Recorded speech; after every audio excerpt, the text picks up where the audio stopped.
Hi everybody, this is episode number 12, and I am going to tell you, I'm going to backtrack a little bit and tell you a little something that my mother shared with me as I got to know her a little better when I began living in closer proximity to her, and I began therapy, which was why she became so active in the abortion movement. What did she call it again? I forget. It's escaping my mind, and the light's kind of moving here, and I'm getting preoccupied with how I look and feeling like I want to move around and stuff. Anyway, she was very, very young when she had me. She loved me very, very much. Well, she was very, very much in love with my father. And so she was very excited about having me, but she was also very frightened because she had never been around babies or taken care of them. And I was a little bit of a surprise to her, she said. I had very big eyes, and I was very smart and very conscious. She said it was almost like I was a very conscious being, like I was very there, very present. But, and very willful. Willful was a word she used. So when I was a baby, it wasn't much of a problem. And the crying was an issue. And anyway, abuse and hitting. Hitting was a word. And she was afraid she would hurt me. So I was left with the grandmothers a lot because she was afraid she would hurt me.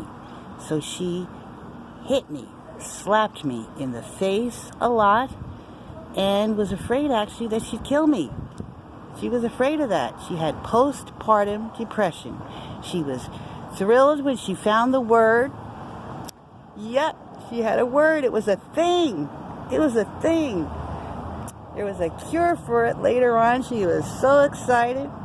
She could go to school for it. She didn't actually, later on I found out she didn't go to real school. See, I have some anger issues around this. Sorry, she tried to kill me. She did. It took a long time for her to admit this to me. I use the word admit. I guess there's a reason for that. Anyway, she did one night after having a lot of gin. Yeah. So that's why I was over at Grandma and Papa's house. That's what I called them. Over in the back bedroom. It's why I was screaming at night. It's why I had issues of abandonment and neglect. It's because she was trying to abandon me. And, so anyway, she hit me a lot in the face. The face was a big slapping thing. And,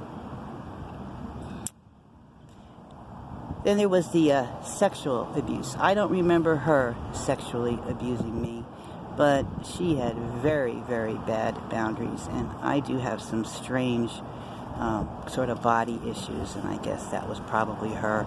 But I do remember her sexually abusing. It's called, she made very inappropriate sexual gestures and towards my sister. It's my younger sister, and she'd be drunk at parties because apparently she had a sexual identity. She was a closeted lesbian in the 60s, and later on came out. Not really ever. She never come out. I think she was a lesbian and bisexual, and then with my brother. So I saw her do things with my brother that, dear God, I wish I had never seen ever in my life in Yonkers. So my sister didn't ever get to see that, but I did. And so they had to do something. She had to do something to so that I would never say anything, and if I did, it would not be credible. So that's what this is about. This video series that I'm making, and I am going to actually do something in the courts about this, is my intention.